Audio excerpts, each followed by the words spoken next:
नमस्कार. Foodie friends या चॅनलमध्ये मी तुमचे खूप खूप मनापासून स्वागत करते. तर आत्ता चालू आहे पावसाळा आणि पावसाळा म्हटलं की भजी ही बनवलीच गेली पाहिजे. तर त्यासाठी आज आपण बनवतोय मुगाच्या डाळीची भजी. तर ही भजी खायला खूप छान लागतात आणि अजिबात तेलकट होत नाही. तर ही भजी कशी बनवली हे मी तुम्हाला दाखवते. सगळ्यात अगोदर इथं मी एक छोटी वाटी मुगाची डाळ घेतली होती आणि ती डाळ 3 ते 4 तास मी इथं पाण्यामध्ये भिजत घातली होती. तर आता 3 ते 4 तासानंतर ही जी डाळ आहे तर ही व्यवस्थित अशी भिजली आहे. तर आता काय करायचं आहे, ही जी डाळ आहे तर हिला आपल्याला म्हणजे एका गाळणीने गाळून घ्यायचं आहे. म्हणजे त्याच्यातलं जे पाणी आहे तर ते सगळं पाणी आपल्याला काढून टाकायचं आहे. तर या पद्धतीने इथं मी डाळीतलं सगळं पाणी काढून टाकलं आणि आता ही जी डाळ आहे याच्यातली 1 चमचाभर डाळ आपल्याला बाजूला काढून ठेवायची आहे. कारण ती नंतर आपण जेव्हा भजी बनवणार आहे तेव्हा आपण ही अख्खी डाळ आपण त्या भज्याच्या पिठामध्ये मिक्स करणार आहे. म्हणून 1 चमचाभर डाळ मी इथं आता बाजूला काढून ठेवली आहे. आता भजी बनवण्यासाठी काय साहित्य घेतलंय ते बघू. 1 मोठा कांदा बारीक चिरून घेतलाय, अर्धा चमचा जिरं, पाव चमचा हळद, पाव चमचा धने पावडर, पाव चमचा लाल तिखट.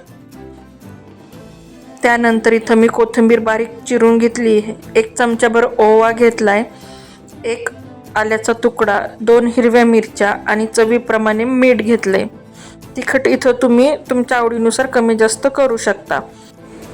आता एक मिक्सरचं भांडं घ्यायचं आणि त्याच्यामध्ये आता आपण जी डाळ चाळणीमध्ये जी ठेवली होती पाणी निथळण्यासाठी तर ती सगळी डाळ आपल्याला त्या मिक्सरच्या भांड्यामध्ये घालून घ्यायची आहे. तर या पद्धतीने सगळी डाळ मी मिक्सरच्या भांड्यामध्ये घालून घेतली. त्याच्यात आता आपल्याला 2 मिरच्या, त्याच्यानंतर आपण जे आल्याचे तुकडे घेतले होते तर इथं मी ते आल्याचे तुकडे घालून घेते. त्यानंतर जिरं आणि चवीप्रमाणे याच्यामध्ये आपल्याला आता मीठ घालून घ्यायचं आहे. तर आता मीठ घातल्यानंतर हे जे सगळं डाळ मिरची ते आहेत तर हे आपल्याला मिक्सरला चालू बंद करून वाटून घ्यायचं आहे. तर या ठिकाणी आता मी ही डाळ मिक्सरला वाटून घेतली आहे. तर हे बघा या पद्धतीने इथं आपलं भज्याचं पीठ हे तयार झालंय. तर ही डाळ वाटताना पाणी घालायचं नाही आहे, पाणी न घालताच ही डाळ वाटायची आणि खूप बारीक पण नाही आणि खूप जाडसर पण नाही. या पद्धतीने इथं मी ही डाळ वाटून घेतली आहे. तर याच पद्धतीने ही डाळ वाटून घ्यायची. आता ही जी वाटलेली डाळ आहे तर हिला आपल्याला एका भांड्यामध्ये काढून घ्यायचं आहे. तर इथं मी एक भांडं घेतलं आहे आणि त्याच्यात आता मी ही जी वाटलेली डाळ आहे तर ती वाटलेली डाळ मी या भांड्यामध्ये या पद्धतीने काढून घेते. यात आता आपल्याला पाव चमचा धना पावडर, त्याचबरोबर पाव चमचा हळद, मिरची पावडर घालून घ्यायची आणि आपण जो ओवा घेतला होता तर हातावर तो ओवा या पद्धतीने चोळून घालायचा आहे. म्हणजे ओव्याचा छान असा वास येतो. त्यानंतर बारीक चिरून घेतलेला कांदा आणि भरपूर अशी आपल्याला यामध्ये कोथिंबीर घालून घ्यायची. हे सगळं आता मी इथं हातानेच मिक्स करून घेते. तर चमच्यापेक्षा हातानेच खूप छान असं इथं मिक्स होतं.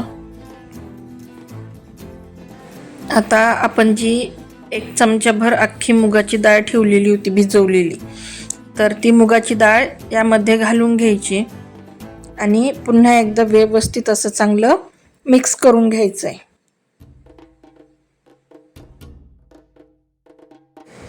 गॅसवर एक कढई तापवायला ठेवली होती तर त्याच्यामध्ये तेल घालून घेतले. तेल व्यवस्थित असं चांगलं गरम झालं आता त्या तेलामधले 2 चमचे तेल आपल्याला या पिठामध्ये घालून घ्यायचं आहे, म्हणजे आपली जी भजी आहे ती छान अशी कुरकुरीत होतात. तर इथं मी 2 चमचे तेल घालून व्यवस्थित असं चांगलं मिक्स करून घेतलं आहे. आणि आता आपल्याला भजी तेलामध्ये सोडून घ्यायची आहे. जेव्हा आपण भजी तेलामध्ये सोडतो तर तेव्हा गॅसची फ्लेम ही नेहमी स्लो ठेवायची, नाहीतर आपली जी भजी आहे तर ती लगेच जळून जातील. या पद्धतीने मी भजी तेलामध्ये आता इथं सोडून घेतली आहे. ही भजी सतत हलवत राहायची, नाहीतर भजी एकाच बाजूने आपली जळतील. तर 4 ते 5 मिनिटामध्ये आपली जी भजी आहे ती छान अशी तळून होतात. तर हे बघा किती छान असा भजीला कलर पण आलाय. आता आपण एका प्लेटमध्ये ही सगळी भजी काढून घेणार आहे. तर इथं मी आता ही सगळी भजी एका प्लेटमध्ये काढून घेते.